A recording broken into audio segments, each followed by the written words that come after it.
Hello everyone, welcome to tech info. My self. दोस्तों, उम्मीद करता हूँ आप सब लोग बहुत बढ़िया होंगे। दोस्तों, तो आज अपन जो चैप्टर पढ़ने जा रहे हैं वो है ट्रांसपोर्टेशन इंजीनियरिंग का रेलवेज। तो आज इस वीडियो में अपन रेलवेज और ट्रैफिक इंजीनियरिंग से जितने भी रिलेटेड एमसीक्यूज लास्ट 10 ईयर्स में एसएससी जेई में आए हैं वो सभी एमसीक्यूज अपन डिस्कस करेंगे। ठीक है, so now let's start this session. A flaky aggregate is said to be elongated. दोस्तों, ये क्वेश्चन अपन ने लास्ट वीडियो में डिस्कस भी किया था। The answer is twice the mean size की एक फ्लैकी एग्रीगेट एलोंगेटेड कब कहा जाएगा? जब इसकी जो लेंथ होगी वो मीन साइज की डबल होगी। जब इसकी लेंथ होगी वो मीन साइज की डबल होगी। ठीक है,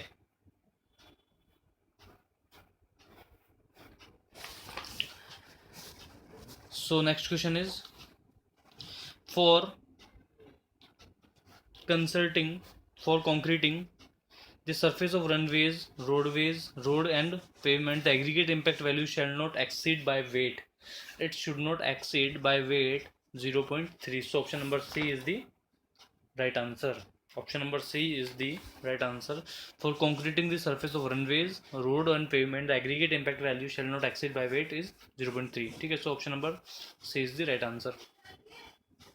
Next question is calculate the equivalent radius of the resisting section of 20 centimeter thick slab with the ratio of radius of wheel distribution to the thickness of the slab. दोस्तों, ये same question अपन ने मतलब just आप एक इसका ratio आप अलग मान लीजिए, बाकी सेम क्वेश्चन अपन ने डिस्कस किया था लास्ट वीडियो में। लास्ट वीडियो में अपन ने क्या देखा था कि जो ए था उसकी वैल्यू 1.724 एच से ज़्यादा थी। अगर आपने ध्यान दिया होगा, ए की वैल्यू थी वो 1.724 एच से ज़्यादा थी। सो ए और बी इक्विवेलेंट था।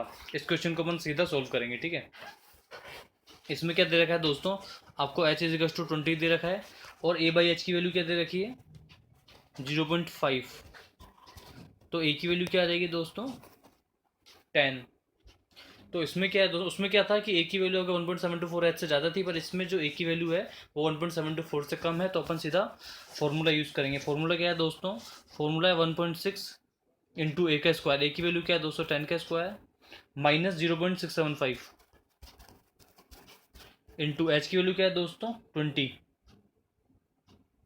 एच की वैल्यू क्या है 20। तो b equal to 10.16 centimetre.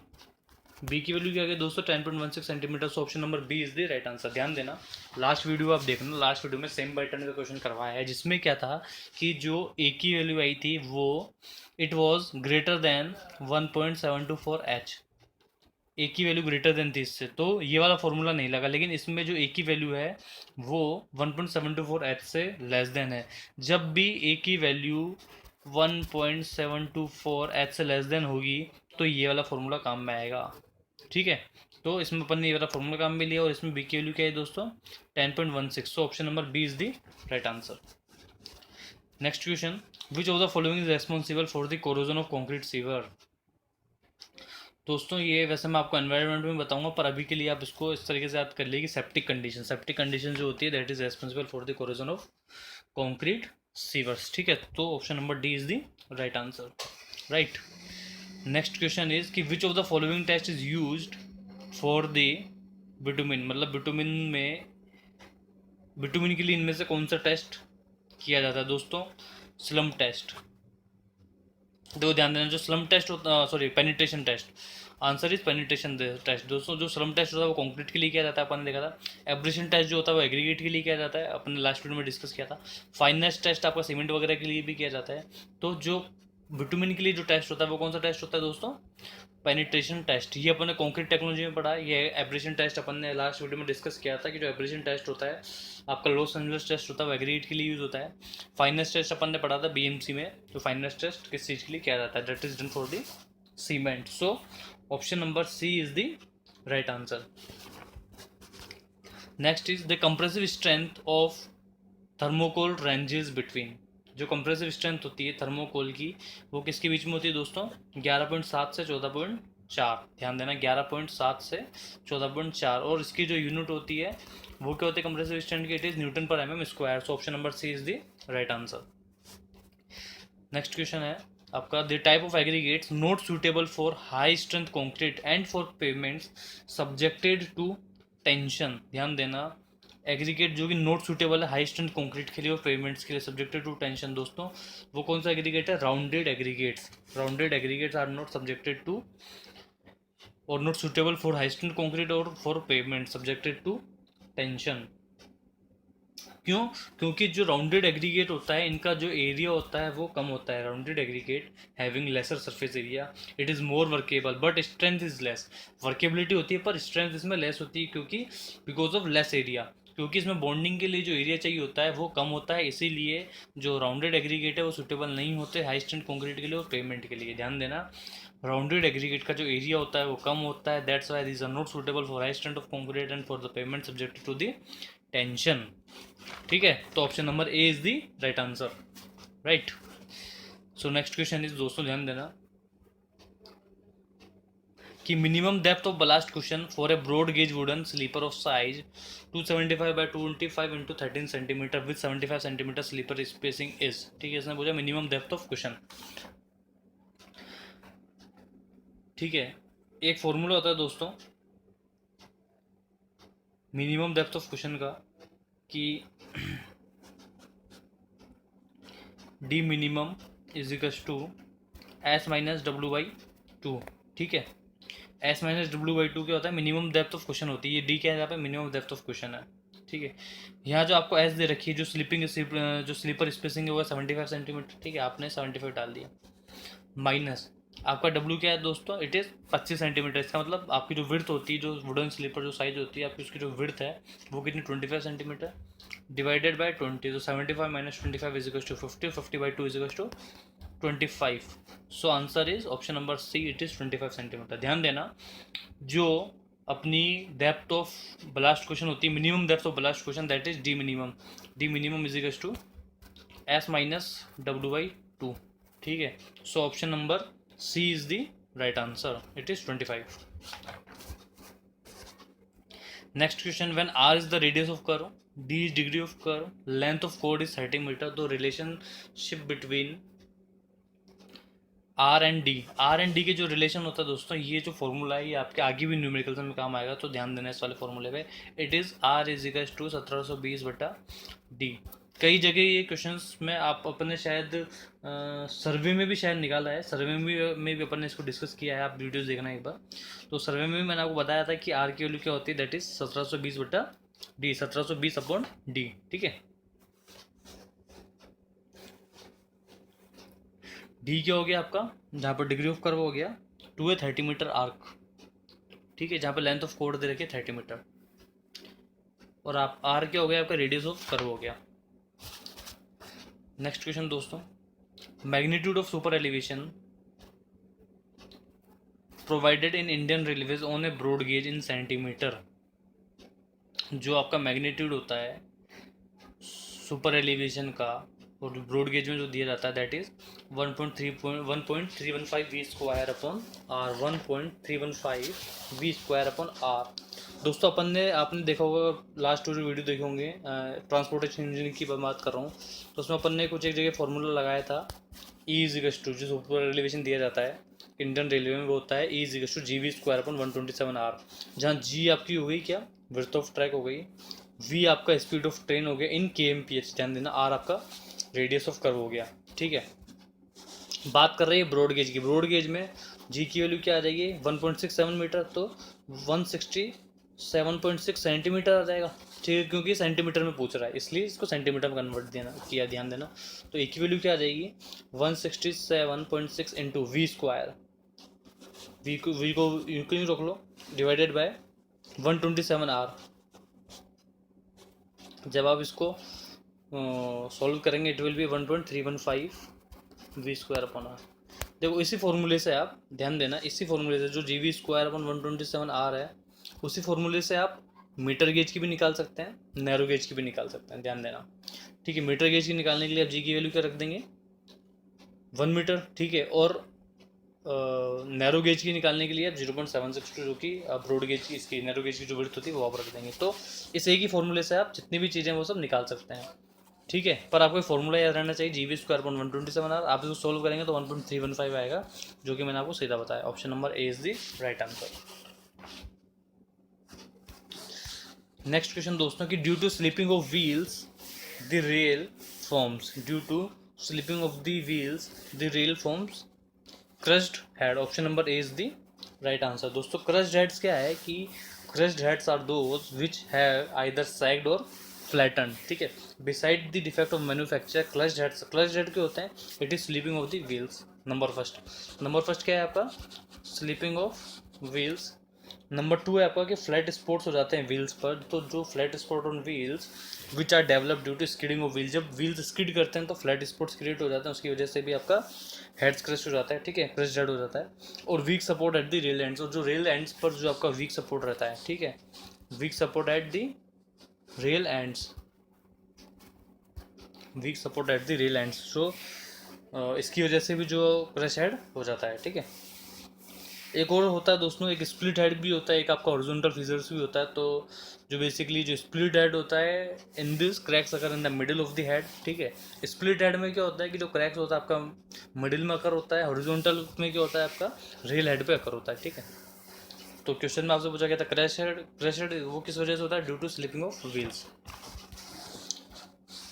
So next question दोस्तों, if L is the length of rail, R radius of curve H is the versine for the curve is, तो इनके बीच में जो रिलेशन आएगा वो कैसा आएगा दोस्तों, it is option number c h is equals to l square upon 8r। ऑप्शन क्या आएगा दोस्तों इसका, option number C is equals to h is equals to l square upon 8r, ठीक है। So option number C is the right answer. देखो दोस्तों versine of the curve क्या होता है कि it is used to check the accuracy of the curvature for a code, ठीक है। मतलब किसी भी कोड की जो एक्यूरेसी, कर्वेचर की जो एक्यूरेसी चेक करने के लिए इसका फॉर्मूला यूज़ किया जाता है। So v is equals to l square upon 8r। So option number C is equals to sorry is equal l square upon 8r, जहाँ आपकी एच क्या होता है कि दोस्तों वर्साइन हो गई, एल आपकी लेंथ हो गई, और आर क्या हो गई दोस्तों, it is radius of A curve,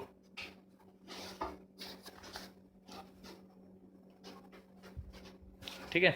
so next question दोस्तों ये जो क्वेश्चन था ये क्वेश्चन से एसएससी जेई 2017 में पूछा गया था। ये जो क्वेश्चन था एसएससी जेई 2017 में पूछा गया था, ठीक है। So next question is which of the following are required for correction of the runway length. Runway length के लिए कौन सा corrections, which of the following are the required correction for the runway length, मतलब इनमें से कौन सा correction है जो रनवे लेंथ के लिए काम में लिया जाता है। दोस्तों पहला है करेक्शन ऑफ एलिवेशन, राइट, ठीक है। उसके बाद है आपका करेक्शन फॉर ग्रेडियंट, राइट। उसके बाद है करेक्शन फॉर टेम्परेचर, राइट। जो तीनों ही करेक्शंस है वो रनवे लेंथ के लिए काम में लिया जाता है। So option number D is the right answer. Option number D is the right answer, क्योंकि तीनों ही करेक्शन रनवे लेंथ के लिए काम में लिए जाते हैं। मैं एक एक करके आपको थोड़ा बता देता हूँ कि जो एलिवेशन की अगर अपन बात करें कि as per ICAO the basic runway length it should increases at the rate of 7% per 300 metre rise in elevation from MSL, मतलब हर 300 मीटर पे, ध्यान देना, हर 300 मीटर पे 7% राइज होना चाहिए, ठीक है, फ्रॉम दी MSL। ये हो गया आपका एलिवेशन का, मतलब 7% एट द रेट 300 मीटर, ठीक है। ये हो गया आपका एलिवेशन का। अगर आप बात करें टेम्परेचर की, तो टेम्परेचर में क्या है कि according to ICAO basic runway lengths after have been corrected for the elevation it should further increase by 1% for 1 degree Celsius rise in airport reference temperature, मतलब 1 डिग्री सेल्सियस, मतलब ये 1% बढ़ना चाहिए at the rate 1 degree Celsius, किसके reference में, airport reference temperature में, ठीक है। तो इसका जो एलिवेशन है वो 1% बढ़ना चाहिए 1 डिग्री सेल्सियस पे, ठीक है, मतलब लेंथ बढ़नी चाहिए। उसके बाद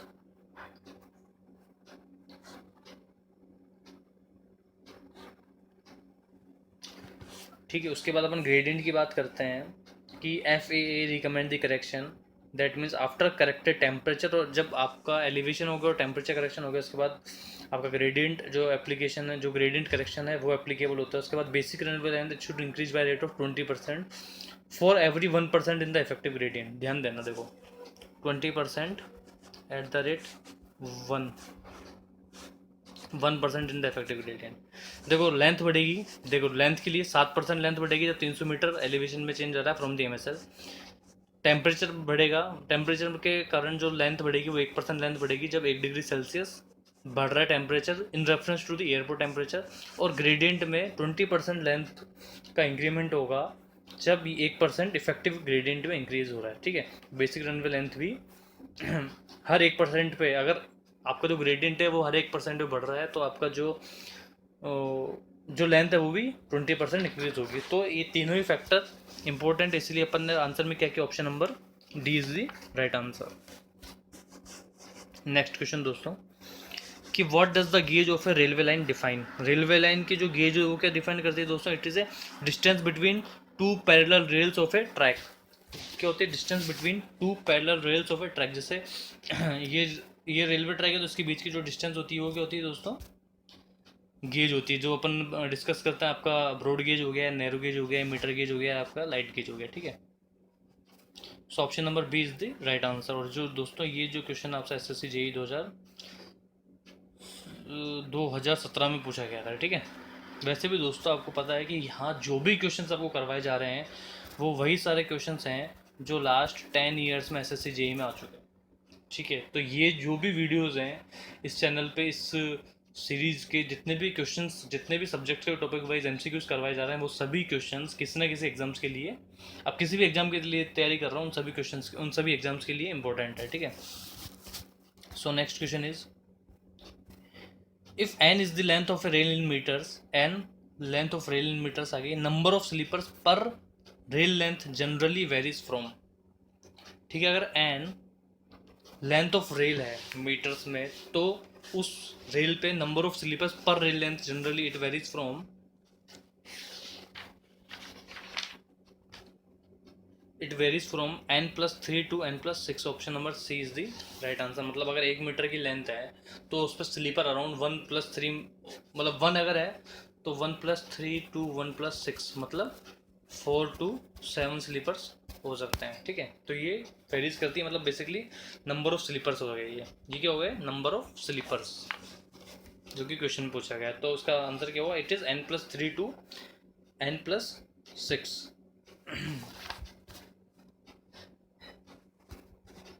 नेक्स्ट क्वेश्चन दोस्तों, इसने पूछा है कि calculate the design rate of super elevation on 3 degree horizontal curve for a narrow gauge track, the design velocity on the curve is 70 kmph। ठीक है, इसने पूछा है design rate of super elevation. ध्यान देना, इसने डी इजिकल्स टू दे दिया अपन को 3, और नैरो गेज मतलब जी दे दिया इसने अपन को 0.762। ठीक है, वी अपन को दे रखा है इसने 70 kmph। ठीक है, अपन ने तो अभी जस्ट शायद 2 या 3 क्वेश्चन पहले डिस्कस किया था। जो ई की वैल्यू होती है वो क्या होती है दोस्तों, ई equals to GV² upon 127R। ठीक है, जी की वैल्यू क्या आ जाएगी दोस्तों, 0.762 इंटू वी की वैल्यू क्या है, इट इज 70 का स्क्वायर डिवाइडेड बाय 127। अब दोस्तों इसमें अपन को आर की वैल्यू नहीं पता, लेकिन अपन को क्या दे रखा है, डी दे रखा है। तो अपन क्या करेंगे इसमें, जो आर अपन कैसे निकालते हैं, आर इज इक्वल टू 1720/डी।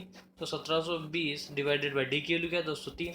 ये अपन ने डिस्कस किया ही था, इसी शायद इससे लास्ट वीडियो में अपन ने डिस्कस किया था। जो आर होता है, आर जो अपन निकालते हैं वो कैसे निकालते हैं, इट इज 1720/डी। तो डी की वैल्यू कितनी, 3। जब आप इसको पूरे को सॉल्व करेंगे you will get the answer,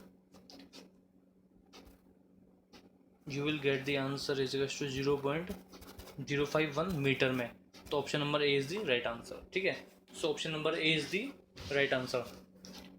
तो is equal to GV² upon 127R अपन ने डिस्कस किया था लास्ट वीडियो में। ठीक है, सो आंसर आएगा क्या, 0.051, ऑप्शन नंबर ए।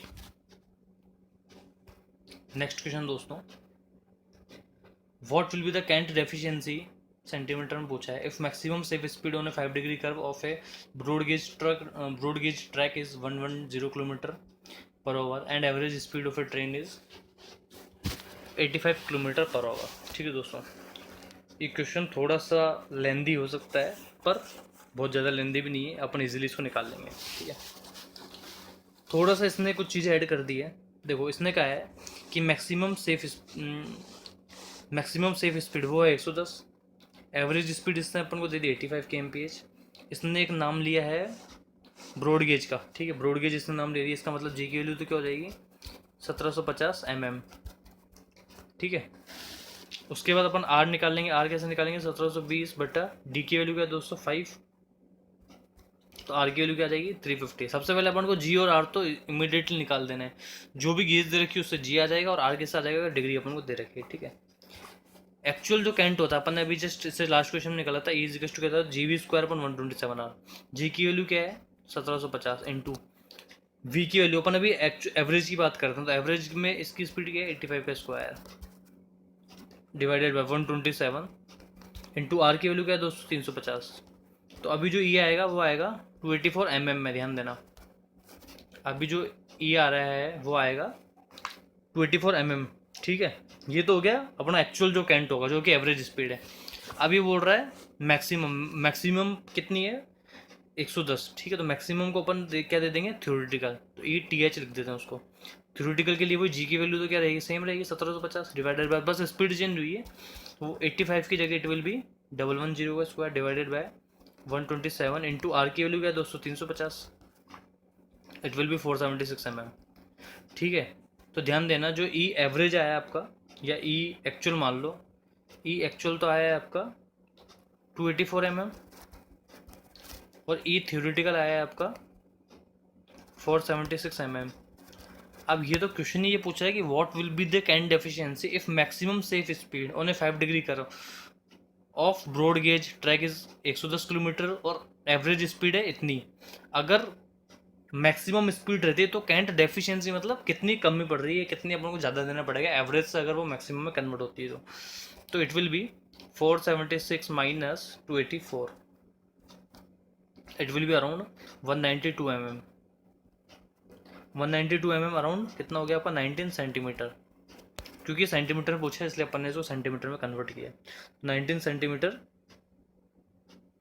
रहता है, वैसे तो क्या रहता है इसका 19 सेंटीमीटर रहता है। अब ध्यान देना आप कि जो मैक्सिमम जो कैंट डेफिशिएंसी रहती है अलाउड, ध्यान देना मैक्सिमम जो कैंट डेफिशिएंसी अलाउड रहती है as per I score that is 10 centimetre. Maximum cant deficiency इतनी अलाउड हो सकती है that is 10 centimetre. So option number is B 10 centimetre. देखो आप या तो इस क्वेश्चन को पूरे को सॉल्व करो, अगर आपके पास टाइम है तो दोनों तरफ से निकालो, आप मैक्सिमम से भी निकालो और आप एवरेज से भी निकालो। दोनों में से निकालने के बाद तो आप दोनों में कैन डेफिशिएंसी देख लोगे। If it is more than 10 centimetre then answer will be 10, if it is less than 10 centimetre then your answer will be in the option, ठीक है। ध्यान देना आपके अभी आया 19 सेंटीमीटर, 19 सेंटीमीटर हो ही नहीं सकती क्योंकि जो मैक्सिमम अलाउड है दैट इज 10 सेंटीमीटर, तो आप सीधा 10 सेंटीमीटर कर सकते हो आंसर। तो आप एक बार इसका पैटर्न समझ गए कि अपन ने 10 सेंटीमीटर क्यों किया, क्योंकि जो डेफिशिएंसी आ रही थी वो 19 सेंटीमीटर आती है पर अलाउड कितनी है 10 सेंटीमीटर। तो आप क्या कर सकते हो ऐसा जब क्वेश्चन आए कैन डेफिशिएंसी करके तो आपको सीधा सोल्व मत करो आप, भले ही अगर आपके पास समय की कमी है तो ध्यान देना अगर आपके पास आंसर कुछ कमी से लग रही है तो आप सीधा इसको 10 सेंटीमीटर टिक करके आ सकते हो आंसर, ठीक है। मैं ये नहीं कह रहा कि हर बार ऐसे ही होगा कि 10 सेंटीमीटर ही आंसर आ जाएगा, लेकिन मोस्ट ऑफ द केसेस ऐसे ही होते हैं कि आप पहले पूरा सोल्व करोगे तब आप देखोगे कि डेफिशिएंसी जो है 10 से ज़्यादा बढ़ रही है, 10 से ज़्यादा अलाउ नहीं होती, तो आपने फिर 10 किया या फिर आप सीधा वो 2 मिनट या 3 मिनट इसमें कंज्यूम होते हैं सीधे से, पर आप उसको सीधा निकाल सकते हो, ठीक है। So answer is B 10 centimetre. Next question पूछ रहा है दोस्तों कि calculate the number of sleepers required for 1 kilometre railway track if sleeper density is n+4 for broad gauge, length of one rail for a broad gauge is 13 metre, ठीक है।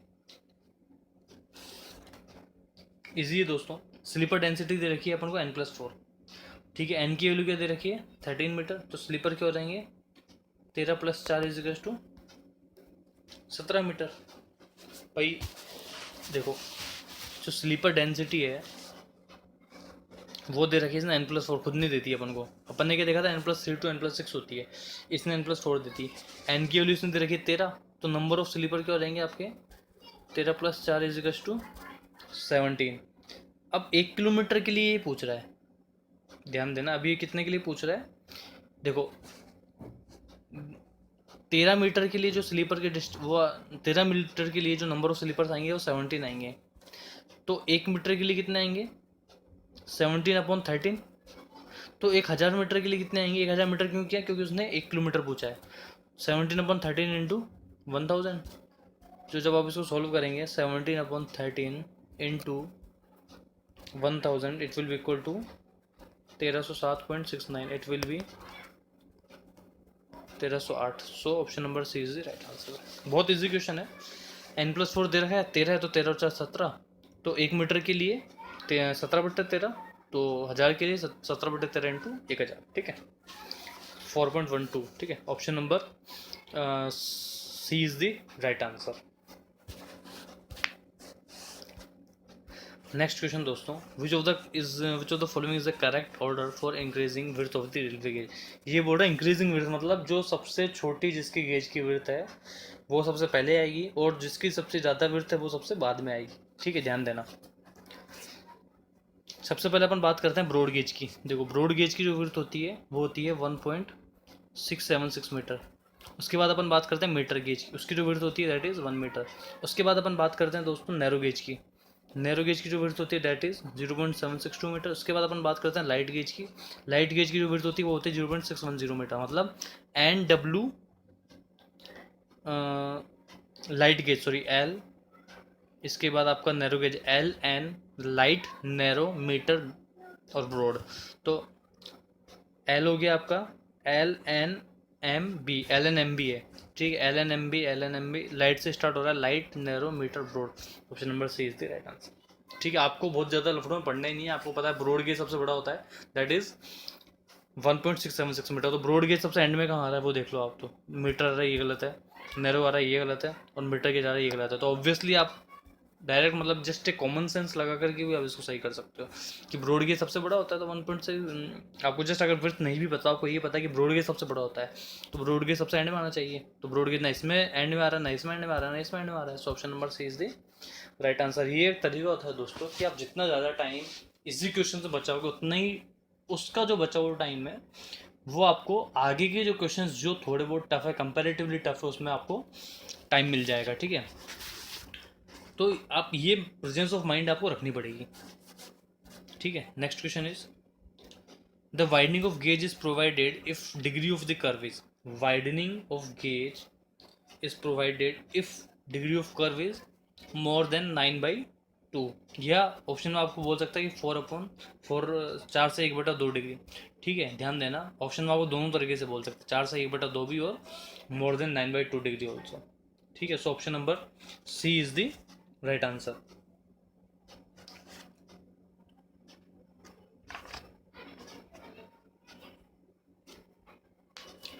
So next question is the width of narrow gauge. Narrow gauge की width क्या होती है दोस्तों तो आपको पता ही है। Option number A is the right answer. ये जस्ट अभी लास्ट क्वेश्चन में अपने डिस्कस किया था broad gauge, narrow gauge, metre gauge और लाइट गेज। ठीक है so option number A is the right answer. Next ये पूछ रहा है कि what is the value of the slope required for the coning of the vehicle. What is the value of slope that is 1/20 means 1/20 is required for the coning of the wheel.